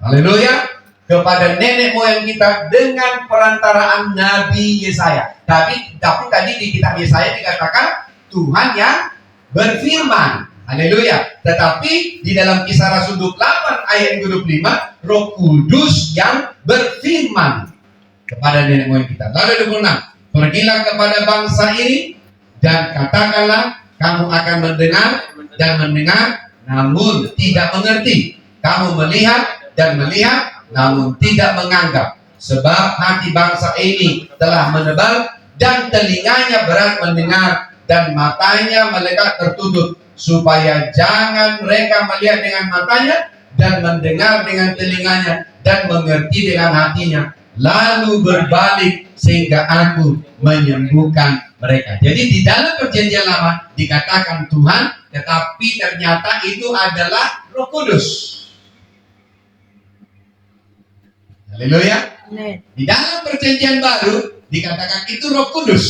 Karena ingat, Roh Kudus jarang disebut di dalam perjanjian lama kecuali tentang Roh Allah atau Roh. Tapi di dalam perjanjian lama, sejak jemaat mula-mula itu akhirnya bangkit dan menerima penggenapan Kisah Rasul 1 ayat 8, sejak hari itu kebenaran tentang pribadi Roh Kudus banyak disingkapkan. Halo? Ya. Halo? Ya. Jadi saya ingin sampaikan di sini bahwa ternyata Roh Kudus juga berbicara. Tapi di perjanjian lama itu seakan-akan dibangun image bahwa itu adalah Allah yang berbicara. Makanya saya mau katakan bahwa Roh Kudus itu juga adalah Tuhan. Dia juga Allah. Amin? Haleluya. Yang keempat, saya buktikan lagi. Ya, Yeremia 31.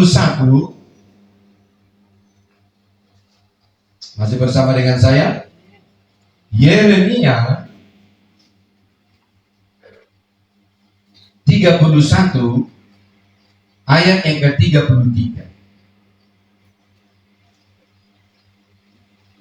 sampai 34. Mari baca 1, 2, 3 ya. Tetapi beginilah perjanjian yang kuadakan dengan kaum Israel sesudah waktu itu.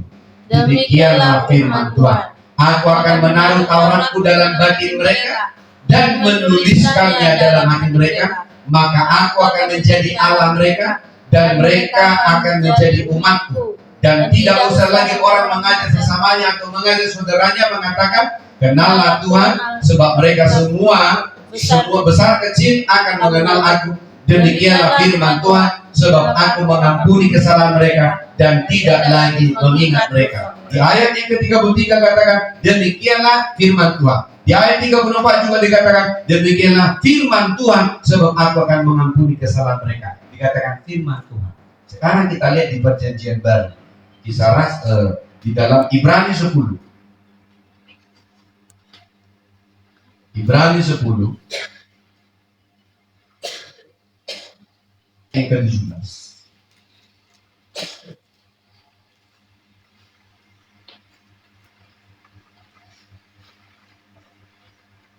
Mulai ayat 15 sampai ayat 17. Ibrani 10 mulai ayat 15.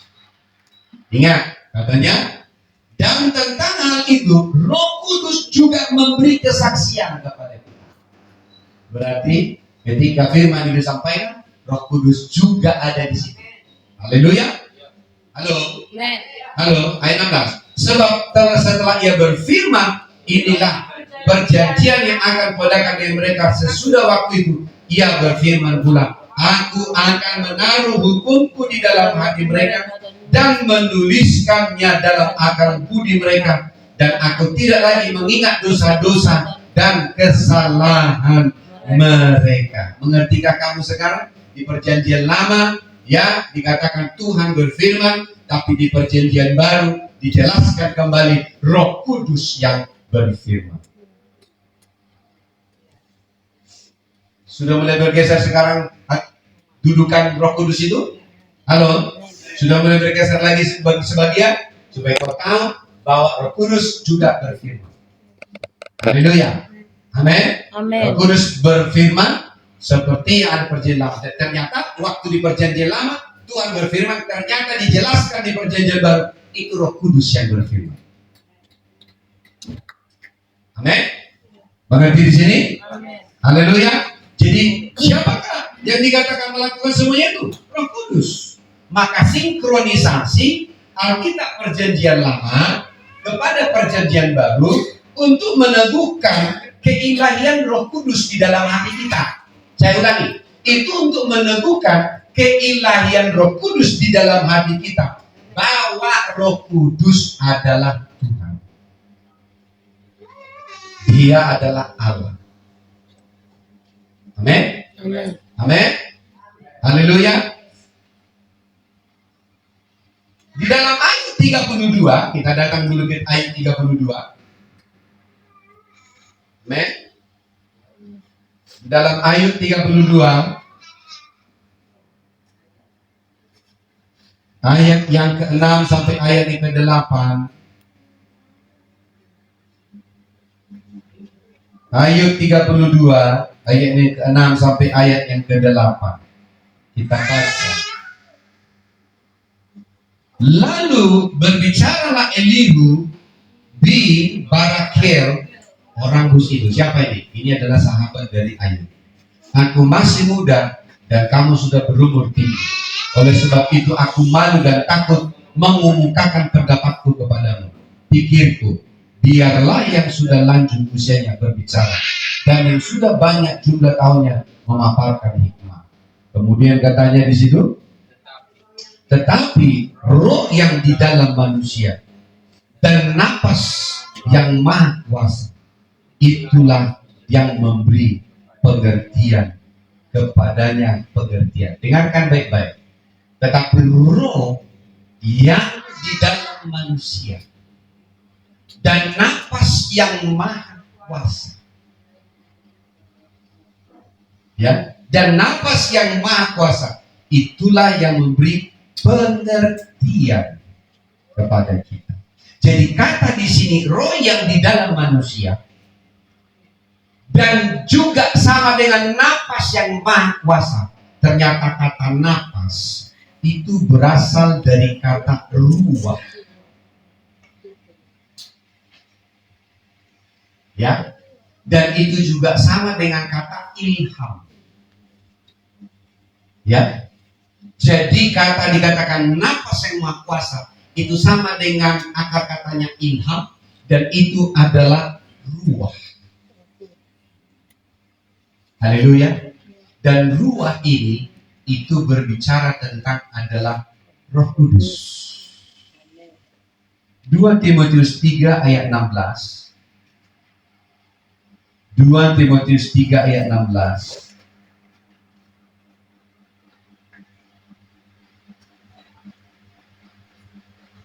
2 Timotius 3 ayat 16 sampai 17. Kita baca 1, 2, 3 ya. Segala tulisan yang diilhamkan, garis bawahi kata diilhamkan. Tadi kata ya nafas Allah sama dengan kata ilham, sama dengan ruah. Jadi kata di sini, segala tulisan yang diilhamkan Allah memang bermanfaat untuk mengajar, untuk menyatakan kesalahan, untuk memperbaiki kelakuan, untuk mendidik orang dalam kebenaran. Dengan demikian, tiap-tiap manusia kepunyaan Allah diperlengkapi untuk setiap perbuatan Allah. Dikatakan segala tulisan yang diilhamkan. Siapa yang mengilhamkan? Makanya tadi dikatakan ilham atau nafas Allah sama dengan ruah. Itu berbicara dengan Roh Kudus. Berarti segala tulisan Allah yang diilhamkan Allah memang bermanfaat untuk mengajar. Saya bilang tadi memang saya mengajar, kadang itu kurang enak daripada berkhotbah. Tapi saya tetap harus mengajar, meletakkan dasar Alkitabiahnya. Amin. Alkitabnya harus jelas. Amin. Kita baca. Sebab kami tidak mengikuti dongeng-dongeng, ya. Isapan jempol manusia sampai 21.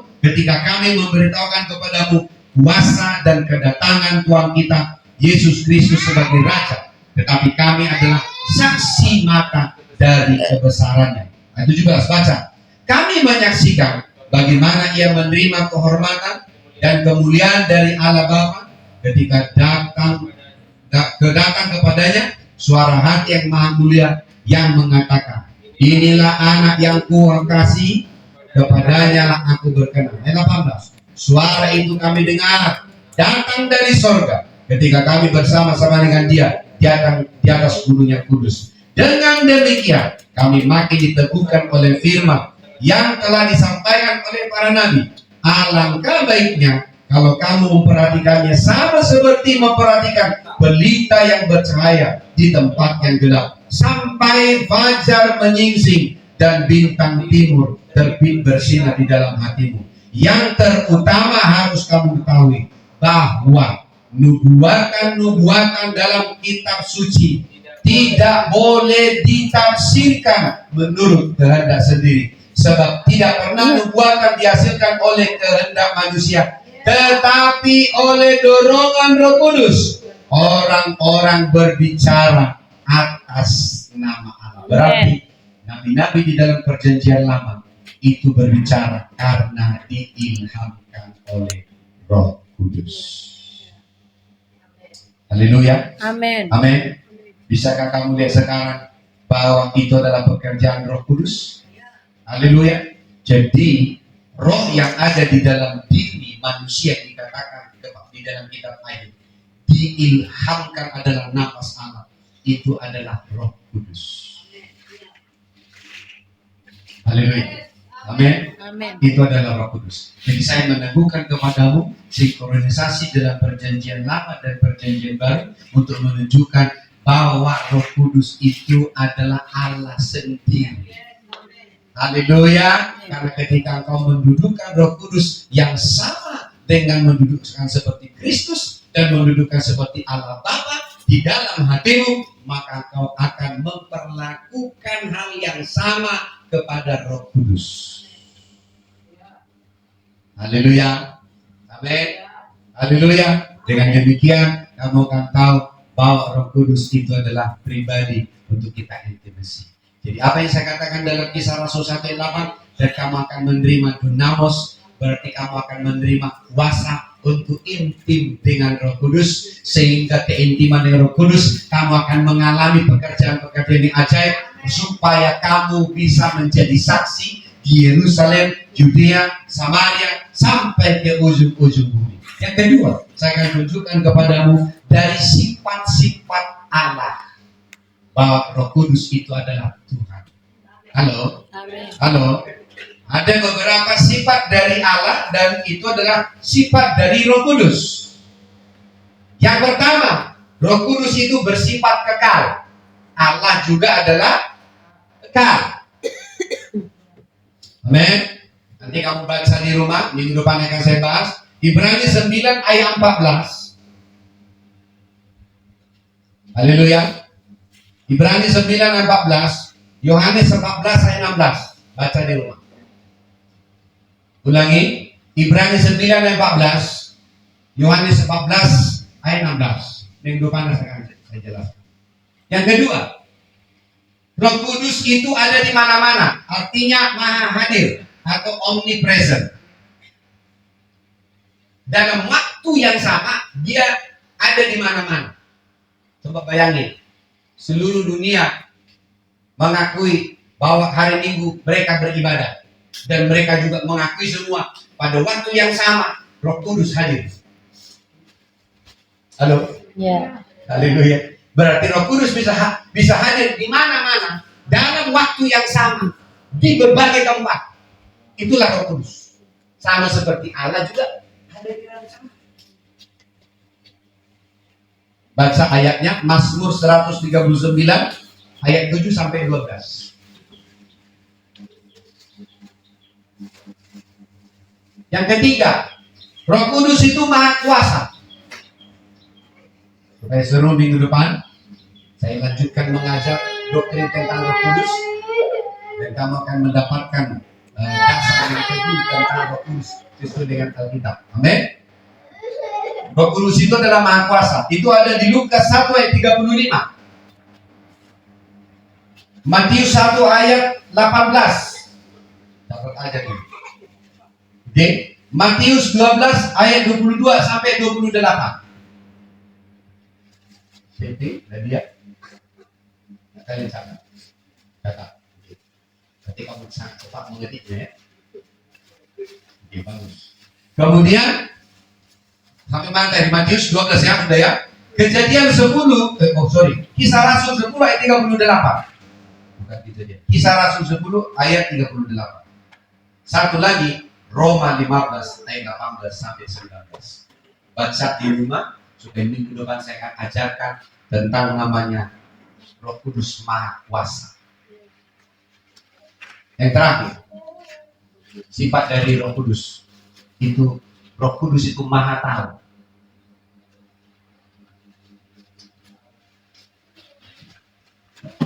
Roma 15 ayat 18 sampai 19. Haleluya. Sudah? Roh Kudus Maha Tahu. Yang keempat, 1 Korintus 2 ayat 9 sampai 11. 1 Korintus 2 ayat 9 sampai 11. Saya sengaja kasih ayat-ayatnya supaya kamu baca. Haleluya. Untuk mengetahui sifat-sifat dari Roh Kudus.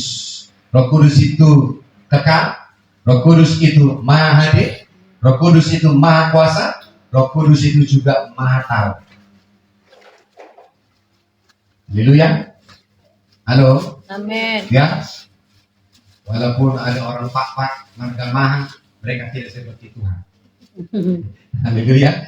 Ya, karena ada juga kios buku kami, ya, dia udah mahal. Itu marga saja. Ya, bukan tentang Tuhan. Kalau artinya mahal, paling, ya, sama seperti awesome, sebenarnya hanya untuk Tuhan, tidak boleh untuk manusia atau untuk binatang. Awesome, mahal. Haleluya.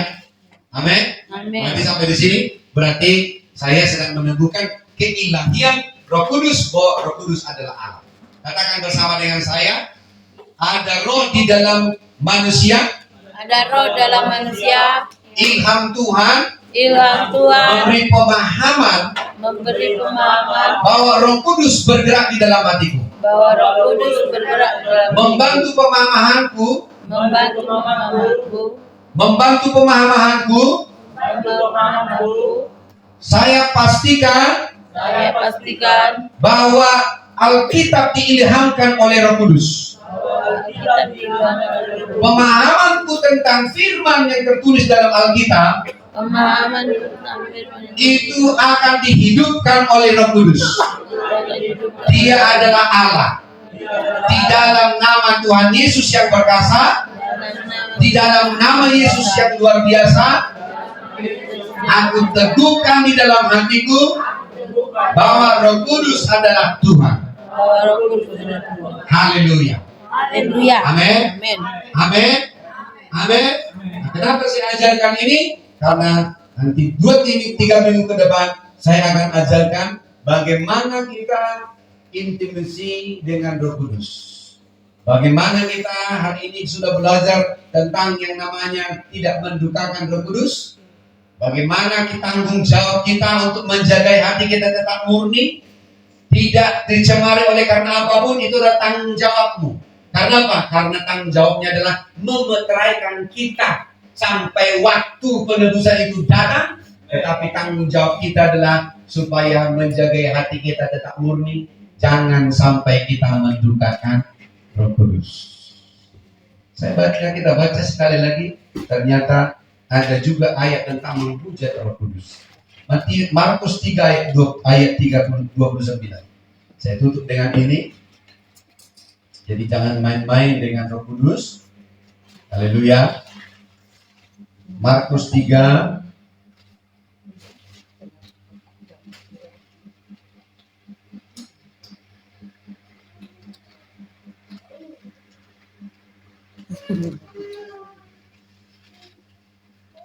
Berapa?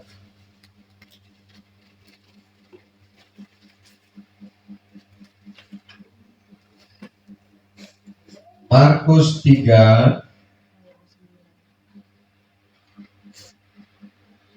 ayat 29.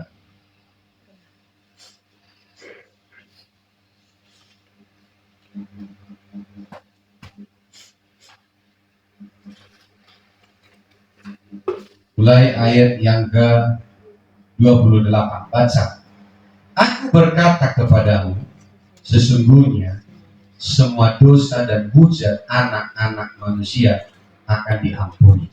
Ya, semua hujat yang mereka ucapkan. Tetapi apabila seorang menghujat Roh Kudus, dia tidak mendapat ampun selama-lamanya, melainkan bersalah karena berbuat dosa kekal. Ingat, apa yang kita lakukan selama ini karena kita tidak tahu, tidak ada penghukuman. Tapi sejak saya sampaikan ini, kamu harus menjaga supaya kita tidak menghujat Roh Kudus. Haleluya. Tingkat levelnya adalah pertama mendukakan Roh Kudus dulu, kemudian tingkat level berikutnya adalah menghujat Roh Kudus. Karena menghujat Roh Kudus itulah dosa kekal. Apa artinya menghujat Roh Kudus? Kita baca di ayat referensi yang lain. Di Lukas 12 ayat yang ke-10.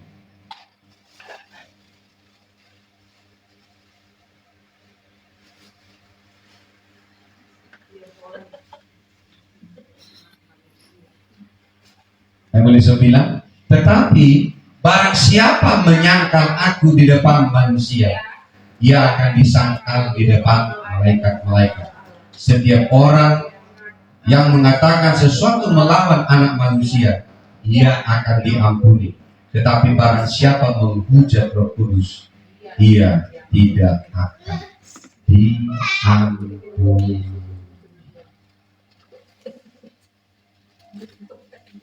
Ini akan kita pelajari selanjutnya. Makanya jangan bermain-main dengan Roh Kudus. Amen. Haleluya. Karena ada hukumnya. Hujat kepada manusia masih akan diampuni. Tapi kalau menyangkal anak manusia, dia akan disangkal di hadapan malaikat-malaikat. Tapi kalau menghujat Roh Kudus, maka itu tidak diampuni. Halo. Halo. Kenapa saya ajarkan ini? Supaya kita memberi hormat ketika kita dalam ibadah, ketika kau ada di kamarmu, ketika kau mengambil waktu berdoa.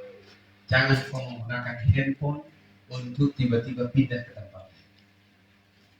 Kita harus mulai memberi rasa hormat kepada kehadiran Roh Kudus. Haleluya. Haleluya. Ketika kita ada di sini, jangan kau datang berpura-pura tertawa, tapi hatimu menyimpan kepahitan dan sakit hati. Itu artinya kamu mendukakan Roh Kudus. Ingat, mendukakan Roh Kudus, kamu mendobrak pagar, maka apa yang terjadi? Maka kamu akan dipanggil pulang. Haleluya. Ini hukum supaya kita bisa mengerti bahwa Roh Kudus itu adalah pribadi Allah itu sendiri. Haleluya. Amin. Jadi jangan latah menyanyikan lagu-lagu Roh Kudus, kau hadir di sini. Kamu tahu konsekuensi kalau hadir di sini? Kamu tahu konsekuensi kalau Roh Kudus hadir di sini? Berarti dia akan habisi dosa yang tersimpan. Kalau dia terbunuh, berarti tanggung jawab untuk berubah. Haleluya. Haleluya. Kalau kau menyembah tapi tidak masuk dalam hadirannya, ada seperti tembok yang kau sedang hancurkan. Kudus kami bicara, minta ampun, bertobat, maka kamu akan kehilangan sejarah. Artinya, Roh Kudus pasti akan mulai membawa kita kepada titik-titik ibadah, baik secara kita korporat di sini maupun secara pribadi. Mulai hari ini dalam nama Yesus, mari kita memberi hormat kepada Roh Kudus. yang membawa kita, mengilhamkan kebenaran firman kitab suci, khotbah yang kamu dengar dari Bapak rohanimu, itu pekerjaan Roh Kudus. Yang membawamu mengerti tentang penyembahan, itu pekerjaan Roh Kudus. Yang membawamu untuk mengenal Bapa, mengenal Kristus, itu pekerjaan Roh Kudus. Itu sebabnya jangan kita datang berdoa sambil ngantuk-ngantuk. Itu artinya kita juga membuat Roh Kudus juga berduka. Karena saya melihat bahwa pertumbuhan ketika kita tidak memiliki rasa takut akan Tuhan, maka kita akan menjadi biasa-biasa. Hari Minggu kita dapat sering bocor. Kenapa? Tidak ada hormat dan takut kepada Roh Kudus. Ketika saya ajarkan ini, takut akan Tuhan ada di dalam rumah ini. Segala sesuatu yang kita lakukan untuk Tuhan akan kita lakukan karena kita berhadapan dengan pribadi, sehingga kita bukan lagi di dalam ketakutan secara manusiawi, tapi kepada hormat dan memberikan respect kepada Roh Kudus. Angkat tanganmu sekarang dalam nama Yesus. Saya berdoa lewat kebenaran Tuhan mendudukkan posisi Roh Kudus sebagai Tuhan di dalam hatimu, maka ada sebuah pergeseran bahwa setiap ibadah, setiap pertemuan ibadah, setiap tindakan kita untuk mengalami firman, mendengarkan khotbah, itu akan memberikan rasa hormat kepada Allah yang hidup, karena pekerjaan Roh Kudus akan membawa kita kepada terobosan demi terobosan. Di dalam nama Yesus kita tidak boleh lagi ada di dalam seperti dia dilakukan oleh Ananias dan Safira, berbohong kepada Roh Kudus, tapi ada di dalam rumah Tuhan sehingga tidak ada kuasa dari dalam ibadah. Tapi mulai hari ini dalam nama Yesus, takut akan Tuhan, hormat kepada Roh Kudus, menghormati bahwa Roh Kudus adalah firman Allah, pribadi Allah, akan kamu alami di dalam hari-hari ke depan. Terjadi sesuatu hubungan pribadi yang intim, engkau akan mengalami keintiman dengan dia, dan engkau akan mulai berbicara dengan dia, engkau akan bergaul dengan Roh Kudus, engkau akan mulai mengalami kasih Roh Kudus, engkau akan mulai mengalami kedalaman berjalan dengan Roh Kudus. Mereka masuk kota kata bahasa, mari bangkit berdiri. Mereka menusul dulu model ini beda kabakasakana. Sini berakata karana. Mari izinkan Roh Kudus meletakkan posisinya di dalam hati hari ini. Mari angkat tangan. Katakan, Roh Kudus, ubah hatiku. Aku memberi respon kepadamu. Aku menghormati. Katakan. Katakan di dalam malam. Katakan. Katakan, Roh Kudus, ampuni aku karena selama ini ada nilai berkurang tentang keilahian di dalam hatiku. Tapi hari ini aku menghormati setiap ibadah yang akan kulakukan, karena kehadiranmu itu akan membuat saya mengalami ilham, pewahyuan, perkataan dari kebenaran itu akan datang kepadaku di dalam nama Yesus Kristus.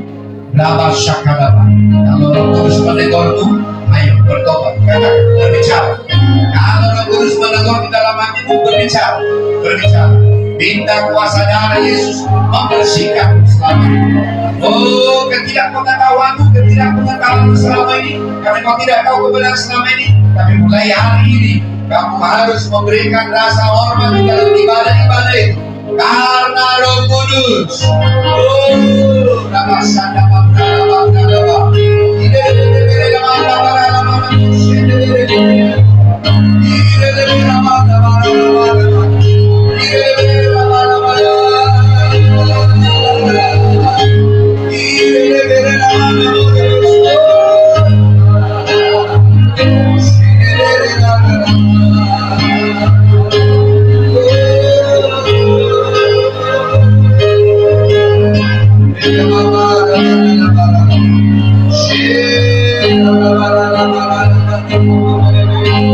Kamu akan menerima dinamus rasa untuk intimasi dengan Roh Kudus, akan kamu alami.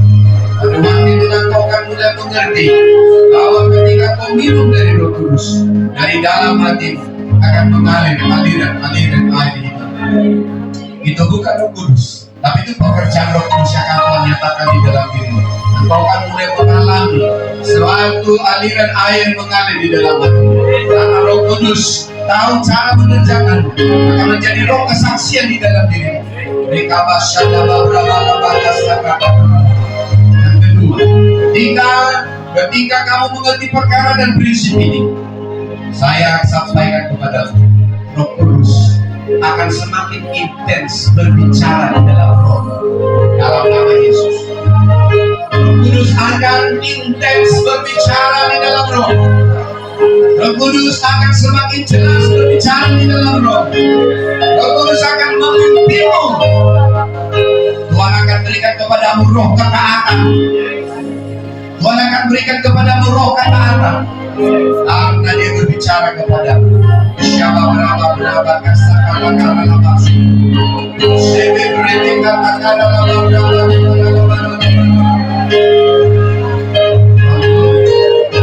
Haleluya. Angkat tangan. Tuhan membukakan mata rohani. Tuhan akan membukakan telinga rohani, sehingga mata rohanimu akan melihat dan telinga rohanimu akan mendengar dan hatimu akan mengerti perkara-perkara rohani jauh lebih berlipat-lipat dari apa yang sudah kau alami di hari-hari selanjutnya. Kata Roh Kudus yang kita bergaul dengan Dia akan membawa kita bukan hanya di dalam pengetahuan, tapi di dalam pengertian, di dalam pewahyuan. Roh Kudus akan mewahyukan hal ini di hari-hari selanjutnya kepadamu. Engkau akan melihat satu hubungan dengan Bapa oleh karena Roh Kudus di dalam keintiman dengan Dia.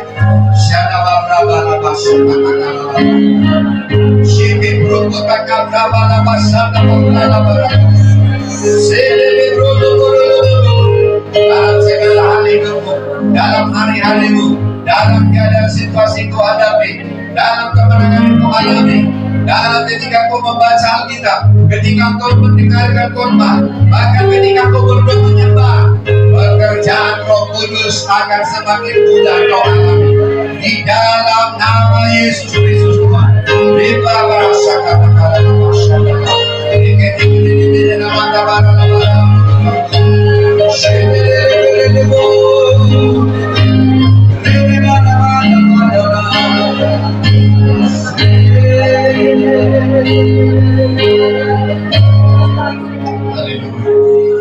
katakan kepada Dia, basuh hatiku dengan darah, ubah hatiku dengan darah Yesus. Hari ini Tuhan, hari ini Roh Kudus, saya menyerahkan hidup seluruh pengertianku untuk dipimpin oleh Roh Kudus.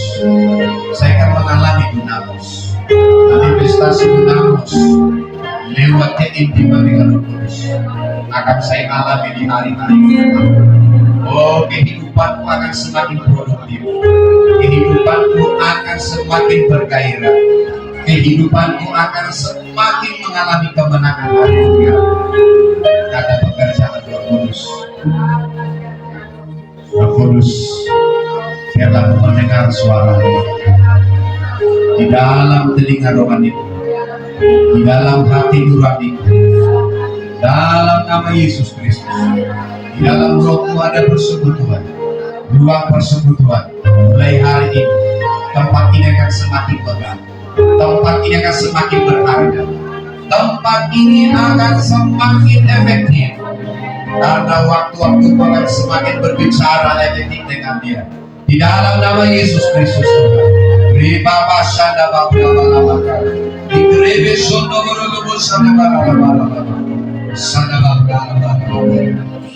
Haleluya. Dan yang terakhir, katakan bersama dengan saya. Bapa, terima kasih karena Kau memberikan Roh Kudus. Sebagaimana saya percaya di dalam Kristus, saya juga percaya Roh Kudus yang Kau berikan kepada kami umat-Mu itu juga keberadaannya sama seperti Kristus. Di dalam nama Yesus, mulai hari ini persekutuan, keintiman seperti persekutuan dengan Kristus Yesus, saya juga akan mengalami persekutuan dan keintiman dengan Roh Kudus. Dalam nama Yesus Kristus, penyembahanku akan hidup, Doa-doaku akan mulai hidup dan bergairah. Waktu-waktu untuk membaca Alkitab, waktu-waktu untuk mendengarkan khotbah adalah waktu yang akan semakin berharga di hari-hari ke depan. Dalam nama Yesus, Roh Kudus akan memberikan saya haus dan lapar itu. Hari-hari di dalam nama Yesus, saya akan alami bagaimana hidup bertumbuh dan bergairah mengasihi Bapa di dalam nama Yesus Kristus. Terima kasih Bapa. Pujilah namamu dalam nama Yesus Kristus. Sama-sama kita katakan amin. Haleluya. Haleluya. Silakan duduk. Praise the Lord. Amin. Haleluya. Tutup saja.